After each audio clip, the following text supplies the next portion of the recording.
Meski makan siang dengan para baca pres dapat dinilai sebagai simbol presiden netral, menurut pengamat politik Gun-Gun Herianto perlu langkah konkret menjamin netralitas Jokowi di pemilu. Makanya kemudian makan siang saja tentu tidak cukup, bahwa ini betul ya menurunkan tensi dan punya peluang untuk membangun harmoni melalui hubungan di antara mereka yang berkompetisi di Pilpres. Tetapi kan dimensi elit saja tidak cukup. Ada butuh political will, dan bukan hanya goodwill tapi political will untuk memastikan bahwa seluruh instrumen, seluruh prosedur yang kemudian besok akan dilalui menjelang kompetisi 2024 di 14 Februari itu kemudian berjalan memang dalam koridor sesuai dengan norma-norma hukum. Iya, majunya Wali Kota Solo Gibran Rakabuming Raka dalam kontestasi Pilpres tak lepas dari kontroversi. Gibran mendapat jalan pintas usai Mahkamah Konstitusi mengabulkan gugatan syarat peserta Pilpres.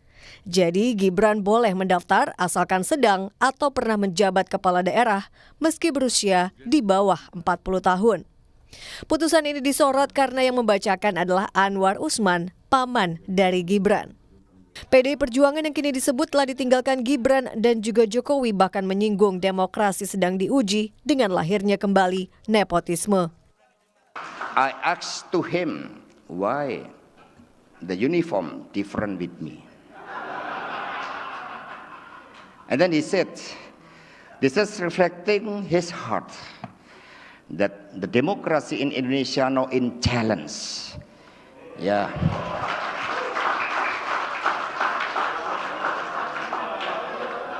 Yeah, because the ribbon of nepotism. So we have to consider for this. Upaya Jokowi mendorong putranya sebagai peserta Pilpres juga menuai tudingan tengah membangun politik dinasti. Tetapi menurut pasangan Gibran, Prabowo Subianto tak ada salahnya dengan dinasti politik selama niatnya mengabdi bagi negara. Oh, dinasti, semua dinasti, Bung. Semua dinasti, ya kan? Kita jangan cari yang negatif lah, cari yang positif, ya. Orang ingin berbakti, apa salahnya, ya kan? Dinasti patriot, kita dinasti yang ingin mengabdi untuk rakyat. Kalau dinastinya Pak Jokowi ingin berbakti untuk rakyat, kenapa? Salahnya apa?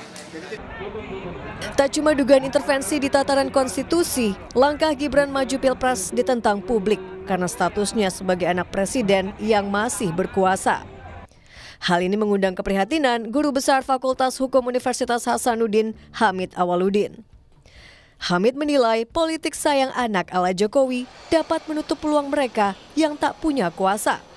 Ibu Mega mula-mula usulkan Puan, tapi saya apresiasi Bu Mega, begitu dia tahu sulit, ia ubah. Pak SBY dorong juga, pantas saja kita sayang anak kan, Pak Jokowi juga anaknya maju. Ini pemilu sayang anak, cuma sayangnya presiden cuma satu, jadi sulit rebutan. Ada sekarang politik ancaman yang ujungnya penjara, hukum dijadikan alat untuk kemenangan. Masalah sayang anak, kan real, Pak SBY mau, Ibu Mega juga mau kan, terus Pak Jokowi mau. Yang jadi kan anaknya Pak Jokowi kan. Kenapa? The only person who has a power sekarang adalah Pak Jokowi. Tapi kalau ada orang yang mendapatkan privilege, berarti ada orang yang terhambat kan. Konteks itulah saya prihatin. Publik kini menanti Presiden Jokowi benar-benar menjalankan perkataannya soal netral di pemilu, serta tak mengarahkan instrumen pemerintah sehingga menguntungkan kandidat Pilpres tertentu. Tim Liputan, Kompas TV.